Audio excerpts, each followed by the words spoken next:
Hi students, welcome back to our online chemistry classes, and now we are continuing our lesson structure of atom.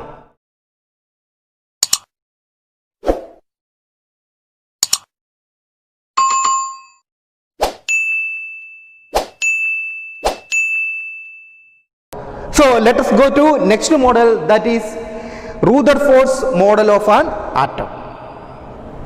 So Ernest Rutherford, he was very curious to know about the structure of atom.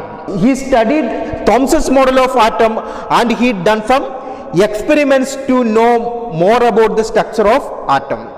His experiment, what is the name of his experiment? Gold foil experiment. Rutherford's gold foil experiment is very famous, and let us know how he has performed it. To perform that activity, he has taken a gold foil. He has taken a gold foil and he has taken alpha particles, or he has generated alpha particles. So let us see how he has conducted the experiment. First one, he has taken a thin, very thin gold foil. Why he has selected the gold foil? Gold has a specialty. Last year we had learned that. What is that? Gold is the most malleable element, or gold is the most malleable metal. So we can make very thin sheet of gold. So that is why he has selected gold. It is saying that we can make a gold with a thickness of nearly 1000 atoms. So he has selected gold. And next he has selected alpha particles. Alpha particles are nothing but they are positively charged particles. They are equal to helium nucleus. Remember, he has taken gold foil, and next one he has taken alpha particles. Alpha particles, what are alpha particles? Alpha particles are radioactive particles with positive charges, or they are having positive charges, and they are equal to helium nuclei. So he has done the experiment like this. These are the atoms of gold foil. These are the atoms of gold foil, and when the alpha particles, he allowed to pass the alpha particles to this gold foil. He allowed to pass or hit the alpha particles to gold foil. So according to the present knowledge, or according to the knowledge he had that time, he thought that most of the alpha particles will be deflected. Most of the alpha particles will be deflected. Can you guess why he thought that it may deflect? The reason is that atom contains positively charged. Atom contains, or the atom means, he said that the entire sphere of atom contains positively charged proton. So our alpha particles charge also proton positive only. After the positive and positive, there may be deflection. So next one, he passed the particles, and now we can see what was the result of that experiment. What was the result of that experiment? To his surprise, means what he expected, just opposite to that, what happened? Most of the alpha particles passed through the gold foil. He thought that most of the alpha particles will be deflected, but most of the alpha particles easily passed through the gold foil, and some of the alpha particles, they deflected at small angles. Like this, they deflected at small angles, and a very few alpha particles, they deflected, means they rebound in the same path. So I will say the observation once again.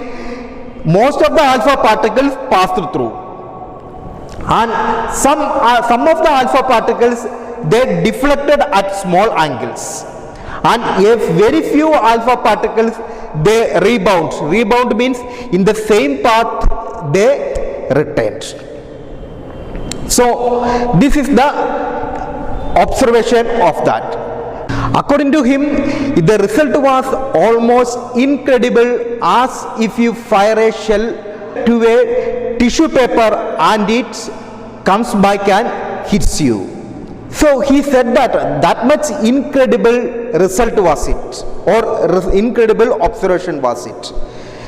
What he said, that if you are firing to a tissue paper and the bullet goes and hits the tissue paper, and again if it hits back you, that never it happened, that much unexpected result he got.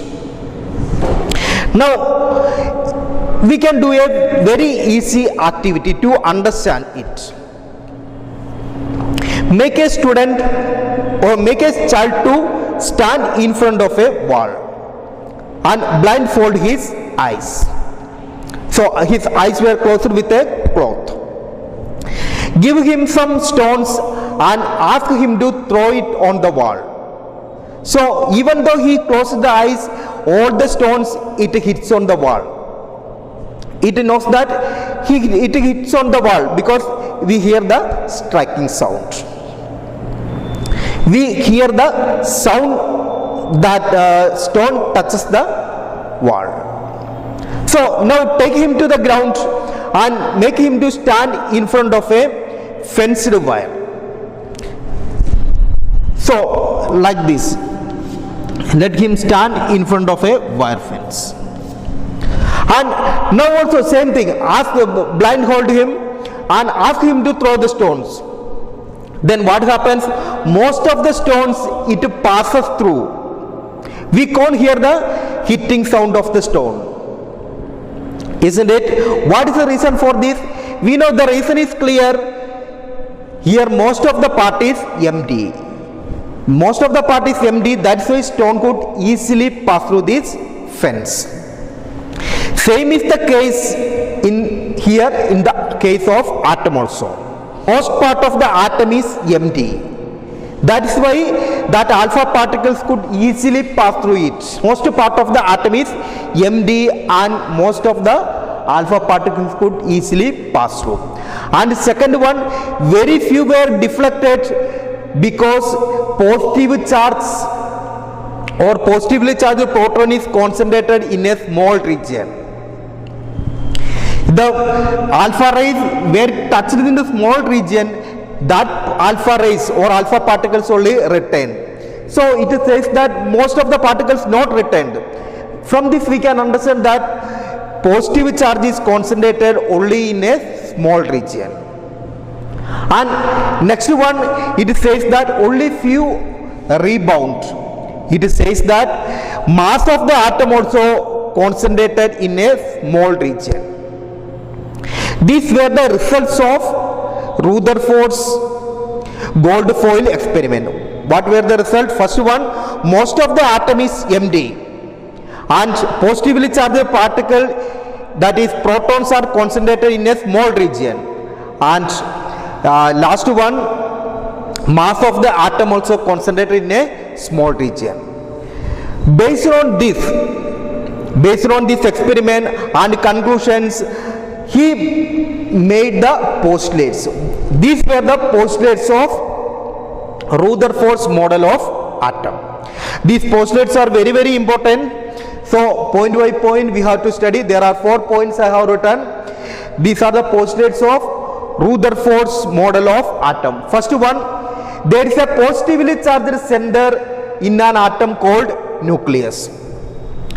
We said that positively charged is concentrated in a small region, and they are concentrated in a small region that is called nucleus. So in an atom there will be nucleus, that is the place where the positive charge is located. And the second one, nearly all the mass of an atom resides in the nucleus.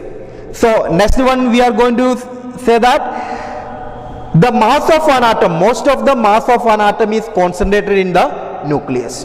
We have learned 2 points. Positively charged proton is present inside the atom, and that is known as nucleus.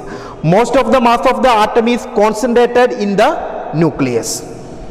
And third point, electrons revolve around the nucleus in circular path. It says that electrons are revolving around the nucleus in circular path like this. Electrons are revolving around the nuclear path in circular path. And the last one, the size of the nucleus is very small compared to the size of the atom. See that this is the size of the atom. Compared to this size of the atom, size of the nucleus is very, very small. These are the four postulates of Rutherford's model of atom. First one, he said that there is a positively charged center and that is known as nucleus. Second one, most of the mass or nearly all the mass of an atom is concentrated in the nucleus. And third one, electrons revolve around the nucleus in orbits. And the fourth one, the size of the nucleus is very, very small compared to the size of the atom. There are some limitations for Rutherford's model of atom. According to the latest or according to the laws of thermodynamics, it is said that if a body or if anything, if it revolves in a circular path, it will get accelerated. A body moving in a circular path, it gets accelerated. And if there is loss in energy, what happens? As it loses the energy, it comes closer and closer to nucleus. And finally, electrons will fall in the nucleus. See that as the electron loses the energy, as the electron revolves around and as it loses the energy, it will become closer and closer and finally it will fall in the nucleus. So if the electrons fall in the nucleus, atoms are not stable, but atom is stable. So it says that there is some correction is needed for Rutherford model of atom.